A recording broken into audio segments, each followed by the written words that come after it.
కొంతమంది ప్రతిపక్ష నాయకులు రాజకీయాలలో మమ్మల్ని విమర్శిస్తే నేనేం పట్టించుకోను.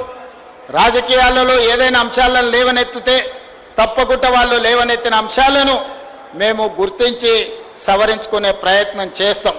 కానీ ప్రపంచ దిగ్గజం ఫుట్బాల్కి ఒక గొప్ప గుర్తింపు ప్రపంచంలోనే తెచ్చిన మెస్సీని తెలంగాణ రాష్ట్రానికి తెస్తే దాని వివాదం చేసి అతన్ని ఎందుకు పిలిచిందనే చర్చ లేవనెత్తడం ఏ మేరకు సమంజసం?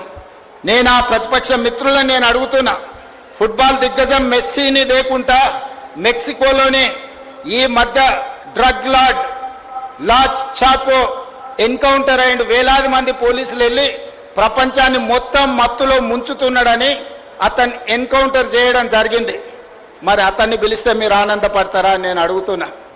ఈరోజు మెస్సీ ఫుట్బాల్ దిగ్గజం మన రాష్ట్రానికి వస్తే మన ప్రతిష్ట ప్రపంచానికి తెలిసింది.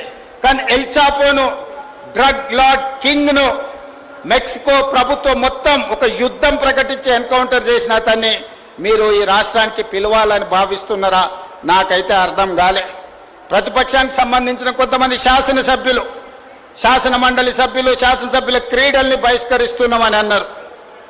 ఇది ఏం స్పోర్ట్స్ స్పిరిటో నాకు అర్థం కాలే. ఈ క్రీడా స్ఫూర్తి నాకు అర్థం కాలే. క్రీడా మైదానాలలో రాజకీయాలకు అతీతంగా మనందరం ఆ స్ఫూర్తిని ప్రదర్శిస్తే మన భవిష్యత్ తరాలు, మన యువతరం నేర్చుకొని క్రీడా మైదానాలలో కలిసిమెలిసి ఉండే అవకాశం ఉంది. మీ ఆలోచనలు ఎంతసేపు ఉన్నా ఫామ్ హౌజుల్లో, పార్టీలో, లేకపోతే పబ్బుల్లో, విందులోనే మీరు ఆలోచన చేస్తారేమో. మేము యువతను వాటి నుంచి దూరంగా జరపడానికి ఫామ్ హౌస్ పార్టీలకు, పబ్బుల్లో, విందులకు, డ్రగ్స్కి దూరంగా, గంజాయికి దూరంగా, మత్తుకు దూరంగా, మత్తు బాట వదలండి, మైదానాల బాట పట్టండి అని చెప్పి ఈనాడు తెలంగాణ రాష్ట్రంలో ఉన్న యువతకు ఆదర్శంగా నిలబడాలి అని ఈ క్రీడల్ని ఏర్పాటు చేయడం జరిగింది. వీటిని వీక్షించడానికి వేలాది మంది విద్యార్థులు తరలి వచ్చిండ్రు. ఈ స్ఫూర్తి కొనసాగుతుంది. అదేవిధంగా శ్రీధర్ బాబు గారు సూచన చేసిరు, పొన్నం ప్రభాకర్ గారు విజ్ఞప్తి చేసిండ్రు. ఇది చరిత్ర కలిగిన గొప్ప స్టేడియం. ఈరోజు ఈ స్టేడియంలో రాజకీయ కార్యక్రమాలకే పరిమితమైంది.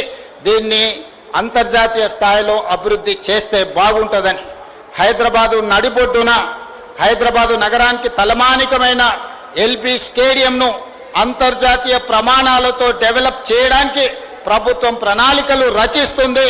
తప్పకుండా ఈ ప్రాంతాన్ని అద్భుతమైన క్రీడా కేంద్రంగా రాష్ట్ర ప్రభుత్వం అభివృద్ధి చేస్తుంది అని నేను ఈ వేదిక మీద నుంచి చెప్పదలుచుకున్నా.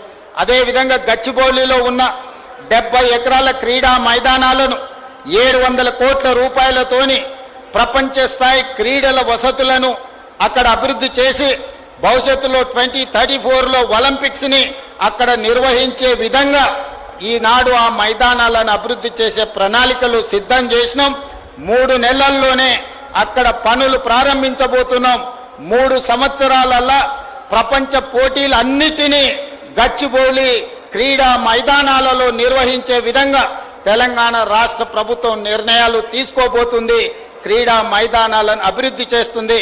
అదేవిధంగా మీకు బేగంపేటలో ఉన్న హాకీ క్రీడా మైదానాన్ని ఒకనాడు అంతర్జాతీయ ఒలింపిక్స్లో పాల్గొనడానికి క్రీడాకారులను తయారు చేసిన బేగంపేట్ హాకీ క్రీడా మైదానాన్ని తెలంగాణ రాష్ట్ర ప్రభుత్వం అభివృద్ధి చేస్తుంది.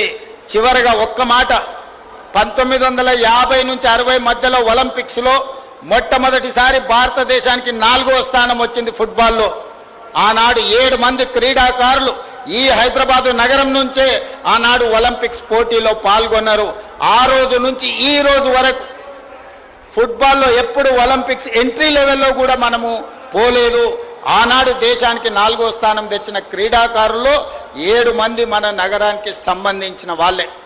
ఒకప్పుడు ఫుట్బాల్కి, హాకీకి, క్రికెట్కి మన రాష్ట్రం, మన నగరం పేరు ప్రఖ్యాతులు తెచ్చింది దేశానికి. ఇవాళ క్రీడల్లో వెనుకబడ్డాం. అయినా క్రీడా స్ఫూర్తిని ప్రదర్శించి క్రీడల్ని అభివృద్ధి చేయడానికి రాష్ట్ర ప్రభుత్వం కార్యాచరణను తీసుకొని ముందుకు వెళ్తుంది.